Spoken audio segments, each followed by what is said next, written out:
thoughts, wouldn't they? But now, have we got a full lineup? That's the big thing down there as we look to... Well, listen, this is pole position. Steve... Lyndon McGee, sorry. Oh, of course, Lyndon McGee, that was there. And also, Reece Holmes is missing his hill today, so he's just racing the 600. So 2 out of 2.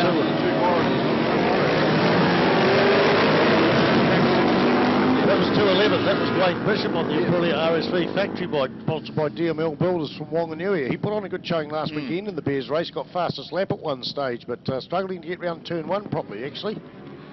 Meanwhile, it looks like Steve Mazzera out in the front, followed closely by Craig Trinder, the Australian on the Aprilia. So it's BMW, Aprilia, and another BMW, followed by... And Germany, Australia. New Zealand. Yeah.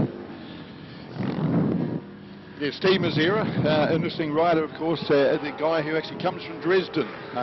Dresden, as many of you well know, and for those of you who don't, we'll tell you anyway, was a city that was bombed with giant fireballs at the end of the war, completely demolished, and thousands of normal, what do they call them, citizens, civilians, died as a result of that there, but has, like all the cities in Germany, been rebuilt, has been rebuilt like the old buildings themselves, and very much the heart of Eastern Germany. And Steve was born and bred and grew up there in Dresden, and he was 15 years of age when the wall came down.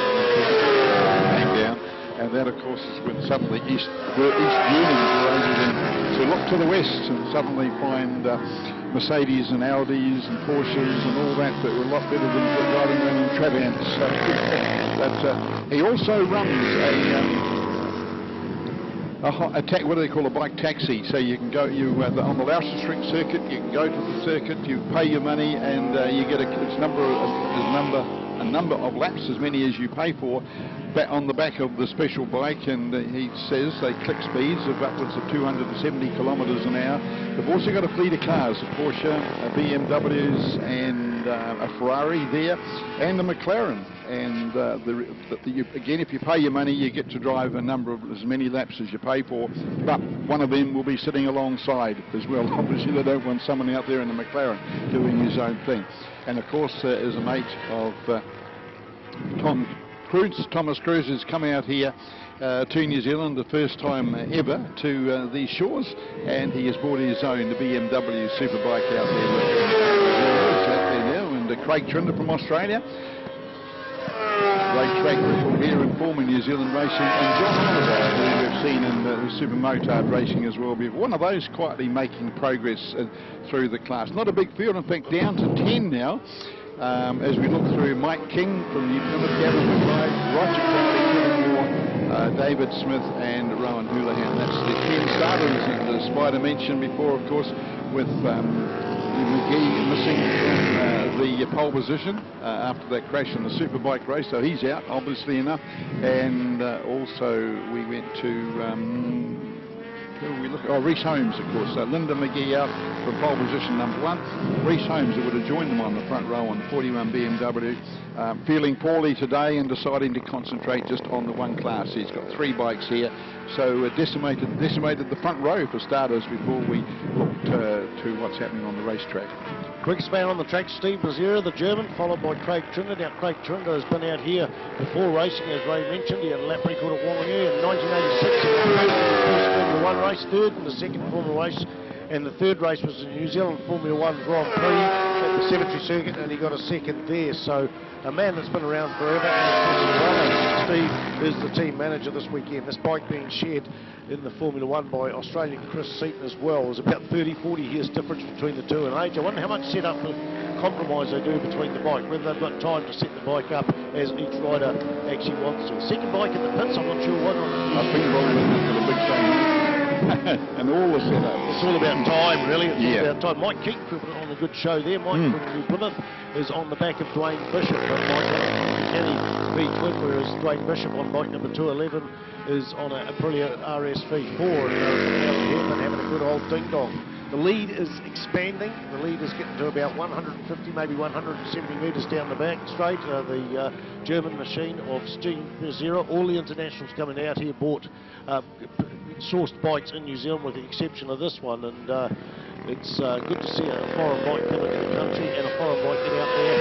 And Steve BEARSR is also a good chap to talk to, a really nice guy, as indeed most of the people out there, if not all of them. We did see a race, a penalty there. It's got number 2, I think. It was a 20-second penalty. I don't see a number 2 in the list here, so I'm not too sure who they're referring to. 20-second penalty, that's there in the pit lane. 8-lap races, we're halfway through, 4 to go, and BEARSR leads. It looks like Craig Jinder might be actually slowing up and closing up in the gap there, closing up the gap a bit, although there is about 1.1 seconds in terms of lap time difference between first and second place. We're going to see Steve BEARSR increase his lead here at the SuzukiSeries. We've already done 1 round of racing, and this is the first and second race series today. It's 8 laps. Bears were followed by F2 600s, then Pre-89, Supermoto, F1 Superbikes, F1 Sidecars, and Formula 3. Super light sports bikes, I should say, sports bikes. So I'm looking forward to the cemetery circuit. I mean, even the racing last weekend Downs was pretty superb, and we had a bit of rain come in there, which is a bit of a game changer. The fact is, 7 internationals in Formula 1, and we haven't seen those sort of numbers anywhere near that since the Marlborough Series back in the 1977s. I think 77 was the last of the Marlborough Series, 78 we had 1 over here. And in 79 there was 0. There was no one coming over from overseas. As the time went on, 1980 it started picking up, and a few ex-Kiwis like Richard Scott, Robert Holden, that come back, and the odd smattering of foreigners, including the Trinder brothers, Craig and Steve Trinder. So good. Everyone says motorcycling is down and that sort of thing. I look out the track and I go, wow, look at it. It seems to be getting better and better. You know, Formula 1, we've lost Superbike. Sorry, we've lost Robbie Bugden and Andrew Stroud. Well, they are Formula 1 at this point. That's the Tri-Series, or now called the SuzukiSeries.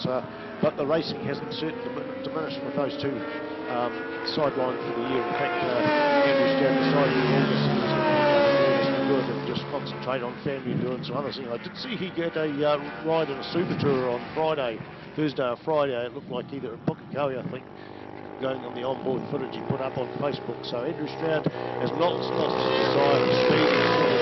In the comfort now of 4 wheels. So we'll see big things coming from him, I hope.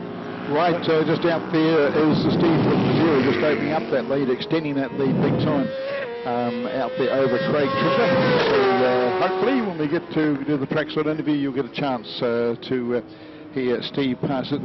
His comments as well. Right, the point situation as they started this race. Craig Trinder on top with 69 points. Second, Dwayne Bishop on 53.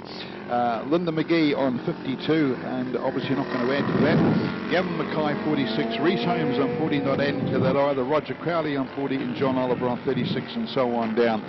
Steve BEARSR, of course, the leader S out there on 20 points, but of course he wasn't here. In fact, didn't put any points on the board at Hampton Downs, and scoring 20 in that first race out there today as well too. So Craig Trinder, the points leader, and so we will have the update on the points for you as we move through the day, and when we leave today we'll know exactly what the point situation is before everyone heads to Wanganui on the 26th of December. The interesting thing about just talking Craig Trinder, did hold the lap record 84.85. It was a 2-day meeting, did it on the last Superbike race in the afternoon. But the interesting thing was that the lap record that he set was on the circuit before it was extended.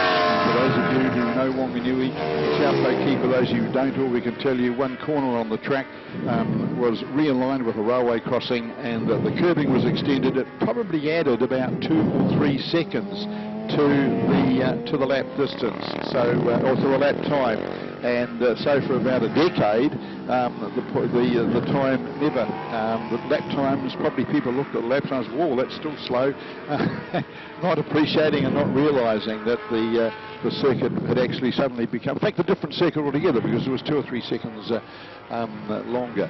So Craig has to be reminded, and he's been reminded, that when he rides there for the first time in qualifying on Boxing Day, and there it is, check it flag time, all over and done. Steve BEARSR, Craig Trinder still there in second place. John Oliver, that's a good result as well there too from John Oliver, but he's a long way away. He's under the Honda banner at the moment, coming around now. He's under the the other banners. The big sweeper across the stripe.